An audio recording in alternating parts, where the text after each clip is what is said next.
मोक्षदा एकादशी हा मार्गशीर्ष महिन्यातील अत्यंत पुण्यदायी आणि पावन दिवस मानला जातो. या दिवशी उपवास, पूजा आणि विष्णू भक्ती केल्यास पापकर्मातून मुक्ती मिळते. मार्गशीर्ष शुक्ल पक्षातील एकादशीला मोक्षदा एकादशी म्हणतात. या दिवशी भगवंत श्री विष्णू यांची विशेष पूजा करण्यात येते. या दिवशी केलेल्या उपवासामुळे सर्व पापांचा नाश होतो. पूर्वजांना स्वर्ग व मोक्ष प्राप्ती मिळते. स्वप्नात त्रास देणारी पितृदोषाची चिन्हे कमी होतात. हे व्रत पापांपासून मुक्ती मिळवण्यासाठी आणि मृत्यूनंतर मोक्ष प्राप्त करण्यासाठी केले जाते. घरातील वातावरण पवित्र होते व आरोग्य, सौख्य आणि धन यांची वृद्धी होते. मनातील भीती, अडथळे आणि मानसिक तणाव दूर होतात. मोक्षदा एकादशीचे व्रत कसे करावे हे जाणून घेऊ. सकाळी लवकर उठून स्नान करून स्वच्छ वस्त्र धारण करावीत. संपूर्ण घरात आणि देवघरात गंगाजल शिंपडावे. विष्णूंचा फोटो किंवा मूर्तीसमोर दीप प्रज्वलित करावा. तुळशीपत्र, पिवळी फुले अर्पण करावीत आणि तुपाचा दिवा लावावा. ओम नमो भगवते वासुदेवाय किंवा विष्णू सहस्रनाम जपावे. एकादशीचा उपवास हा जमल्यास निर्जरी, फळाहार किंवा एकादशीचे पदार्थ खाऊन करता येतो. दुसऱ्या दिवशी द्वादशी तिथीला पारण करावे. गरजू व्यक्तींना अन्नदान करणे अत्यंत पुण्यदायी असते.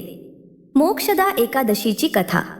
गोकुळ नावाच्या शहरात वैखानस नावाचा राजा राज्य करत होता. त्याच्या राज्यात 4ही वेद जाणणारे ब्राह्मण राहत होते.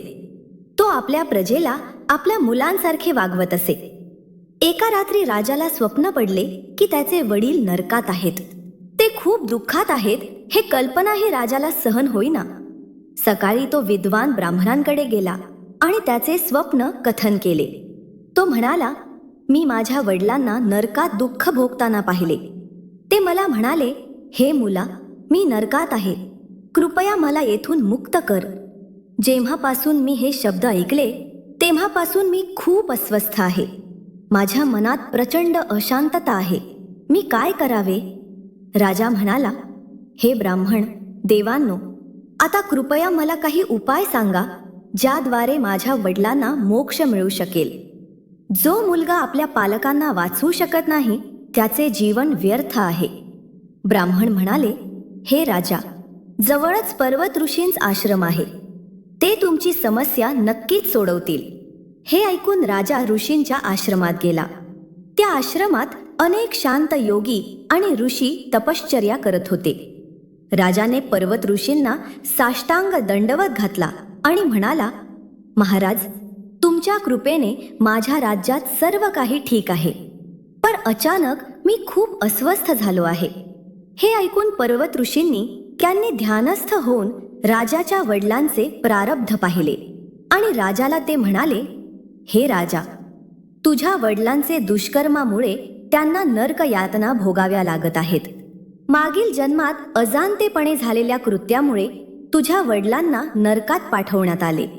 मग राजाने विचारले, कृपया यावर उपाय सांगा. ऋषी म्हणाले, हे राजा, तू मार्गशीर्ष एकादशीचे व्रत करावे आणि त्या व्रताचे पुण्य तुझ्या वडिलांना समर्पित करावे.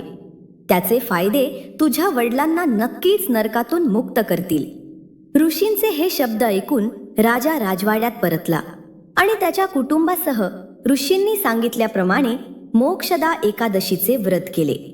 त्याने या व्रताचे पुण्य त्याच्या वडिलांना अर्पण केले. परिणामी त्याचे वडील नरकातून मुक्त झाले. मार्गशीर्ष महिन्याच्या पवित्र पंधरवड्यात मोक्षदा एकादशीचे व्रत करणाऱ्यांना त्यांच्या सर्व पापांची क्षमा होते. यासारखा मोक्ष देणारा दुसरा कोणताही व्रत नाही.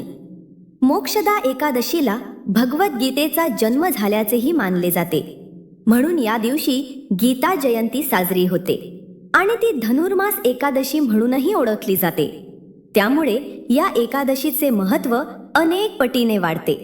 या दिवसापासून दररोज थोड्या वेळासाठी गीता पठणाचा विधी सुरू करणे ही शुभ सांगितले आहे.